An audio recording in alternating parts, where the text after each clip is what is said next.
Bienvenue, bonjour à tous. Le président du Portugal effectue actuellement une visite de travail et d'amitié en Côte d'Ivoire. Marcelo de Souza a été accueilli à l'aéroport Félix Houphouët-Boigny par le ministre d'État, ministre de la Défense Ahmed Bakayoko. Cette visite en Côte d'Ivoire du président portugais veut ainsi renforcer la coopération entre les deux pays. Plusieurs accords seront signés, notamment ceux relatifs au jumelage des villes ivoiriennes et portugaises. On poursuit avec le Conseil des ministres présidé hier par le chef de l'État Alassane Ouattara. Les travaux se sont déroulés au palais de la présidence dans la commune du Plateau. Cette réunion gouvernementale hebdomadaire a adopté un décret portant sur la prise en charge dans les établissements sanitaires publics des femmes enceintes, des enfants de 0 à 5 ans et tout malade reçu aux urgences médicales. Ouverture hier à Malabo, en Guinée équatoriale, des assemblées annuelles de la Banque africaine de développement. Un thème retenu, l'intégration régionale pour la prospérité économique de l'Afrique.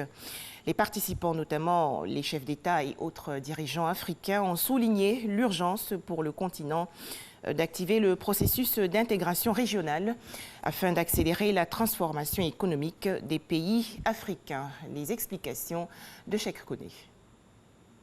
Séparée et divisée, l'Afrique est affaiblie, mais rassemblée, unie et intégrée, l'Afrique est inarrêtable. C'est par ces mots pleins de sens et d'espoir qu'Akewumi Adesina, président de la Banque africaine de développement, a invité les dirigeants africains à sonner la mobilisation pour faire de l'intégration économique africaine une réussite. Pour intégrer l'Afrique sérieusement, nous devons faire tomber tous les murs. La libre circulation des personnes et en particulier la mobilité de la main-d'œuvre sont essentielles pour promouvoir les investissements. En éliminant progressivement les droits de douane sur le commerce transfrontalier et la simplification des procédures aux frontières, la zone de libre-échange continentale ZLECA, selon les projections de la BAD, permettra de stimuler le commerce intra-africain avec une augmentation pouvant atteindre les 17 milliards 500 millions de francs CFA par an, soit de 52% du commerce intra d'ici à 2022, contre 15% à ce jour. Pourtant, l'Afrique a besoin de plus et l'Afrique mérite plus. Le moment est venu d'en faire plus pour l'Afrique. Nous ne pouvons pas remettre à plus tard ce qui est bon pour l'Afrique. Dans son allocution d'ouverture, le président Obiang Nguema, tout en partageant l'expérience de son pays, a rappelé la nécessité pour les pays africains de se mettre ensemble.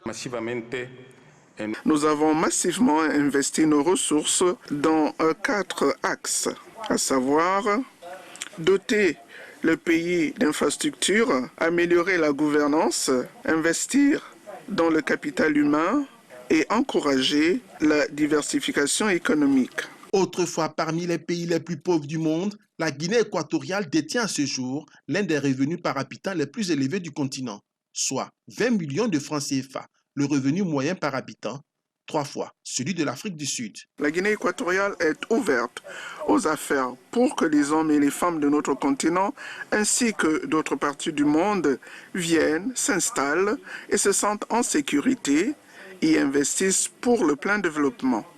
La prospérité de la Guinée équatoriale en particulier, de l'Afrique et du monde en général. Plusieurs personnalités ont pris part à cette cérémonie d'ouverture, au nombre desquelles le roi Letsi III de Lesotho, le président Félix Antoine Tshisekedi de la République démocratique du Congo, ainsi que le président de la République de Côte d'Ivoire, représenté par Adama Koné, ministre de l'économie et des finances.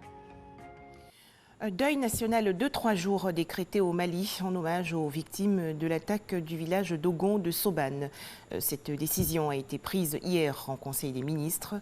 Le Premier ministre malien Boubou Cissé, qui s'était rendu dans le village après le massacre de 35 personnes le 9 juin dernier, a annoncé les premières sanctions. Le gouverneur de la région de Mopti a été révoqué. À noter que d'autres mesures sont attendues. Nouvelle étape en Algérie dans la grande opération de la justice contre la corruption qui touche les proches de l'ex-président Abdelaziz Bouteflika. C'est donc l'ancien Premier ministre Ahmed Ouyahia qui a été mis en détention provisoire. Enfin, la Cour suprême du Brésil a reporté à une date ultérieure le jugement d'une demande de libération de l'ex-président Lula da Silva, prévue le 12 juin dernier, 2 jours après des révélations sur la partialité des personnes qui l'ont condamné pour corruption. Merci de nous avoir suivis. 13h, le journal.